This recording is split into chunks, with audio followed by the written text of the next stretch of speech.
Actual में 5.4 जो optional exercise है आपका, इसमें सभी क्वेश्चन जो है केस स्टडी लाइक क्वेश्चन है। तो इसमें देखिए क्या कहता है क्वेश्चन कहता है the house of a row are numbered consecutively from 1 to 49। एक कतार में कुछ घरें हैं, उस घर की नंबरिंग किया गया है, first, second, third, fourth, fifth, six, seventh, eighth, ninth, इस तरह से कहता है so that there is a value of x such that sum of number of the house is preceding the house numbered x is equal to the sum of the numbers of the houses following it। और कहता है कि उस रो में जो घरों का numbering किया गया हुआ है, एक से कितना किया गया है 49 तक, और उसमें से किसी एक हाउस का नंबरिंग x किया गया है, और इस तरह से x किया गया है वो, अर्थात या यूं कह सकते हैं कि x जो नंबरिंग है घर का, वो इस घर का है जिसके पहले सभी घरों के संख्या का योग या किया जाए, और उस घर के बाद वाले सभी घरों के नंबरों का योग की निकाला जाए, तो दोनों आपस में क्या होगा, बराबर होगा। तो find the value of x, तो कहता है कि उस घर का संख्या क्या है या नंबरिंग क्या है जिसे x से डिनोट किया गया है। तो आइए इसे हम थोड़ा डायग्राम से समझते हैं। क्या कहता है, एक रो में कुछ घर बने हैं, तो आइए सपोज करिए इस तरह से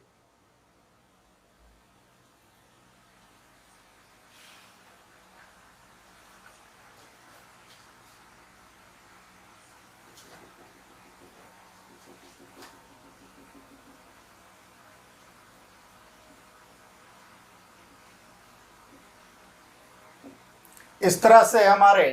घर बने हैं, और इस घर के जो नंबरिंग किया गया है वो क्वेश्चन में ही दिया गया है कि नंबरिंग कहां से शुरू किया गया है, 1 2 3 4, इस तरह से आगे चलते चला गया है,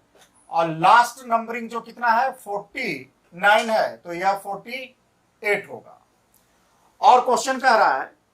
कि किसी एक घर का नंबरिंग है जो x है, किसी एक घर का जो नंबरिंग है वह क्या है,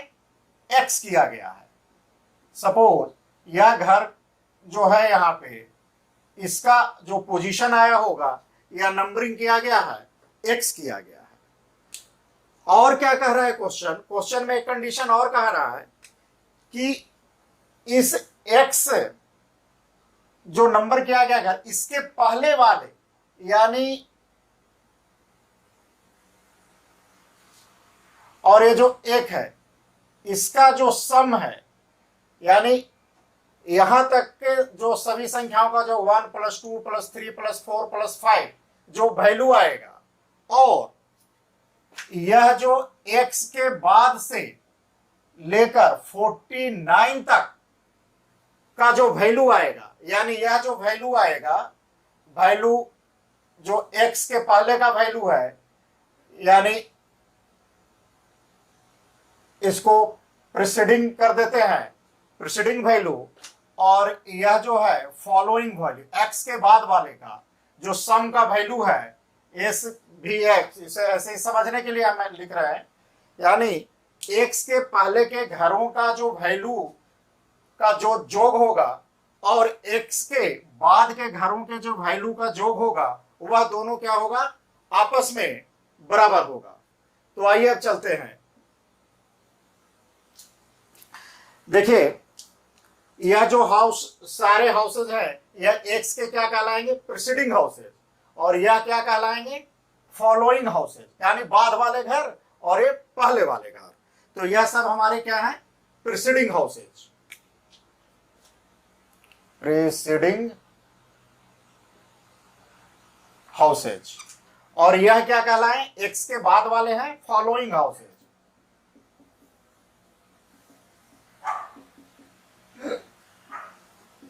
फॉलोइंग हाउसेज। अब देखिए जो घर का नंबरिंग 1 2 4 5 इस तरह से चल रहा है, तो यह एक तरह से एपी सीरीज में चल रहा है। तो इस तरह से हम यहां पर from question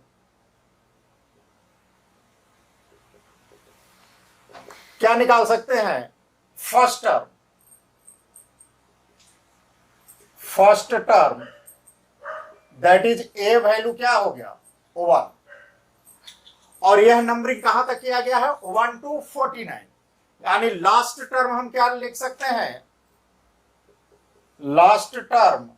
that is L equal to 49। और क्वेश्चन में ही कहा गया कि जो नंबरिंग किया गया तो 1 2 3 4 5 किया जाएगा, यानी यह काउंटिंग नंबर है, कंजिक्यूटिव है। इसका मतलब हम कह सकते हैं कि कॉमन डिफरेंस क्या है, कॉमन डिफरेंस अगर निकालना भी चाहेंगे तो 3 - 2, या आप यूं कहें 2 - 1 यानी 1, एक का डिफरेंस है, फिक्स है। अब जब फिक्स है, अब देखिए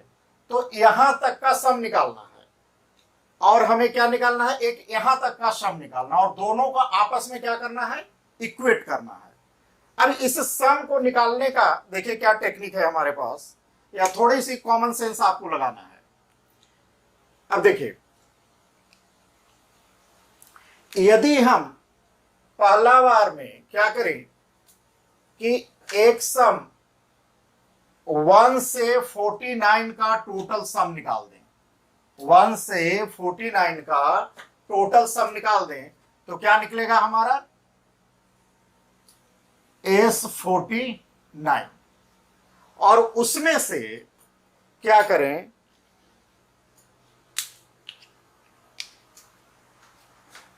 1 to x, यहां तक 1 to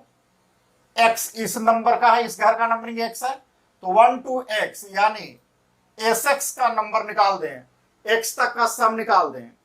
और इस S49 में से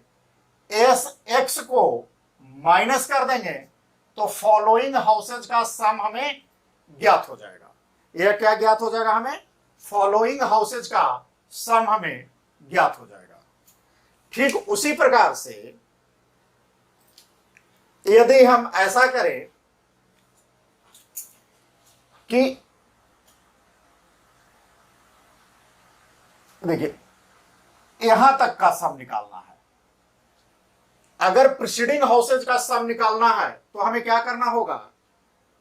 कि यदि इसकी नंबरिंग सपोज करिए x, मान लीजिए कि यह नंबरिंग घर का नंबरिंग अगर 16 रहता और इसके प्रीसीडिंग हाउसेज का सम निकालना रहता, तो 16 से एक कम, यानी s क्या निकालते हैं हम, s 15 निकालते, और यह 15 कैसे आता, 16 - 1। और यदि इस x का, इस घर का नंबरिंग 18 होता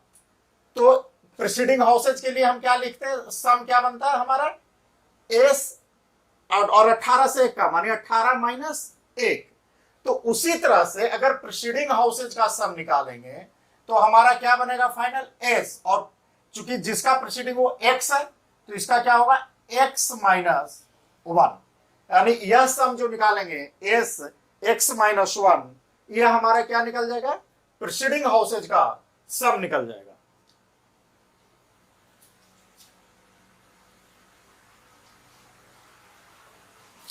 तो आइए अब करते हैं sum of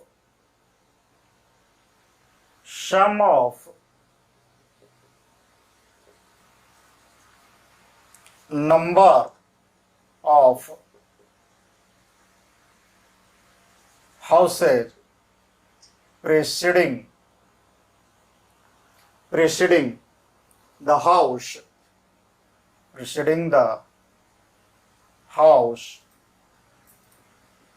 numbered as x। क्या निकाल रहे हैं, देखिए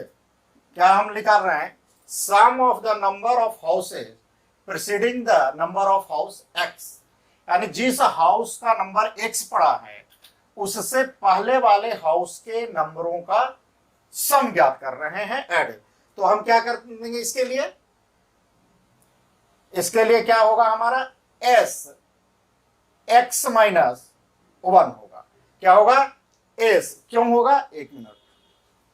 ऐसे सम के लिए फॉर्मूला क्या होता है हमारा sn, लेकिन यहां क्या हमारा sn इक्वल टू क्या होगा, चूंकि यह संख्या x है और x के पहले तक है तो x के पहले तक x माइनस 1, यानी n के जगह क्या होगा हमारा x माइनस 1। और इसके लिए फॉर्मूला क्या बनता है हमारा, जो जनरल फॉर्मूला है, अगर एसन का फॉर्मूला हम देखें तो n/2 into 2a plus n minus 1 into D, यही फॉर्मूला बनता है। लेकिन n के जगह हमें क्या रखना है x माइनस 1, n के जगह हमें क्या रखना है x माइनस 1, तो x माइनस 1 बाई 2 और a का वैल्यू क्या है, फर्स्ट टर्म क्या है 1 प्लस n के जगह क्या वैल्यू हमें रखना है x माइनस 1 माइनस फॉर्मूला का 1 इंटू डी का भी वैल्यू क्या है हमारे पास 1। अभी क्या बन गया हमारे पास x minus 1 by 2 into 2 multiply 1 2 plus क्या बन गया हमारे पास x माइनस 2, और जब मल्टीप्लाई 1 से करेंगे तो 1 ही रह जाएगा हमारे पास, यानी क्या बन गया हमारा। अब देखिए ये -2 और +2 ये क्या हो गया हमारा कैंसिल हो गया, यानी क्या बना x माइनस 1 इंटू या क्या बच गया x बाई 2, यानी कह सकते हैं x square minus x by 2, यह किसका वैल्यू आ गया हमारा s x माइनस 1 का, यह एक वैल्यू हमारा आ गया। इसे हम मान लेते हैं इक्वेशन फर्स्ट, यानी यह जो है प्रीसीडिंग हाउसेज के नंबरों का सम कितना है x square minus x by 2। अब हम चलते हैं फॉलोइंग हाउसेज का सम ज्ञात करते हैं, तो आइए फॉलोइंग हाउसेज का सम ज्ञात करते हैं। तो पहले इसे लिख लीजिए। अब हम चलते हैं फॉलोइंग हाउसेज के लिए, तो sum of numbers of following houses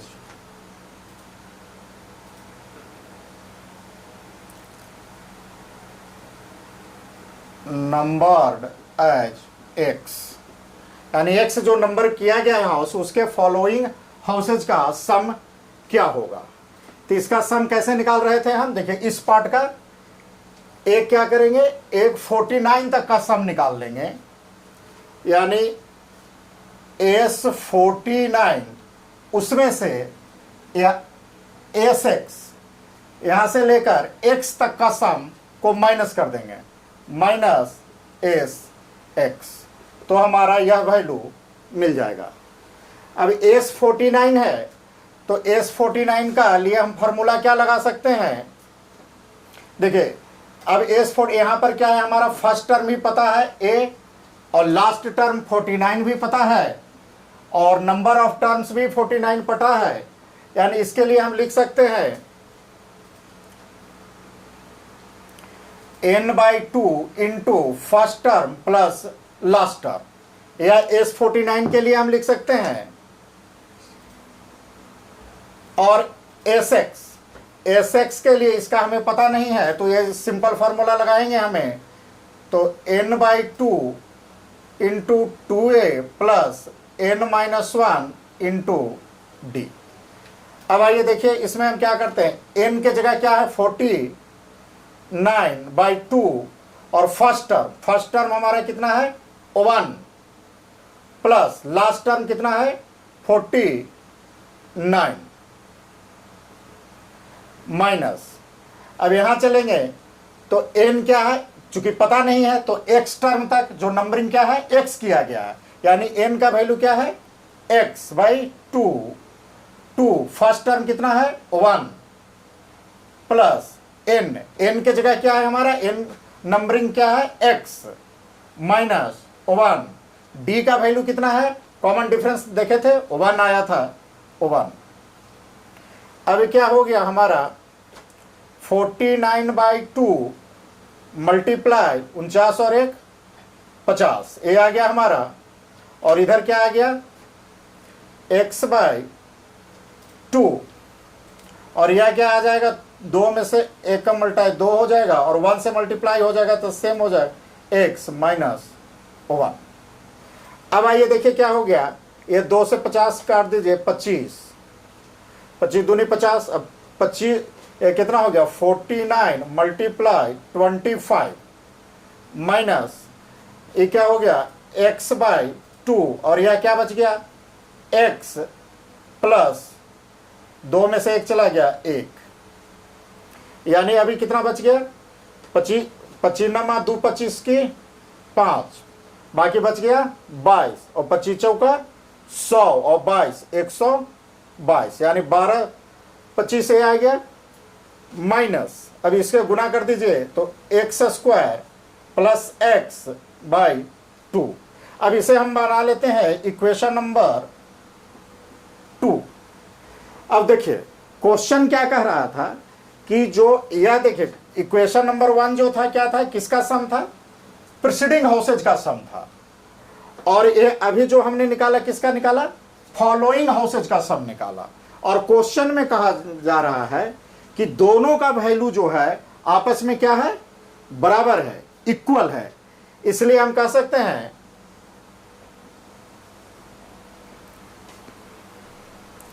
according to question, according to question क्या कह सकते हैं, जो s x - 1 equal to s49 minus sx, और x -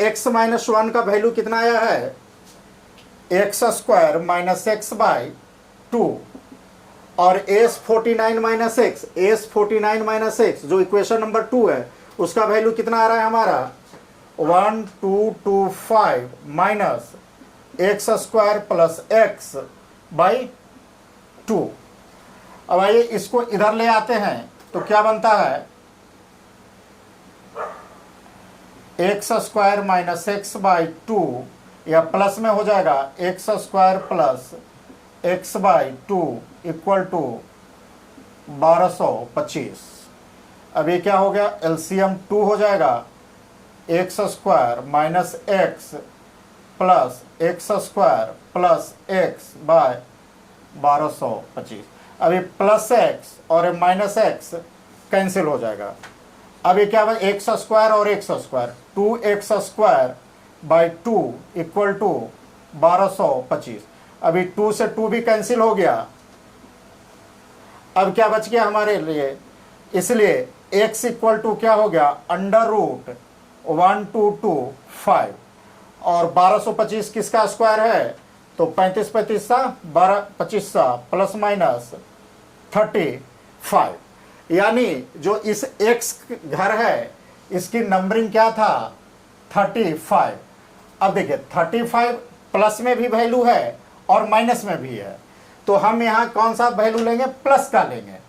माइनस का इसलिए नहीं ले सकते क्योंकि काउंटिंग है, और काउंटिंग कभी भी निगेटिव में नहीं होता है। इसलिए हम लिख सकते हैं -35 rejected as counting can not be negative. काउंटिंग कभी भी निगेटिव नहीं हो सकता है, इसलिए यहां लिख लेते हैं। इसलिए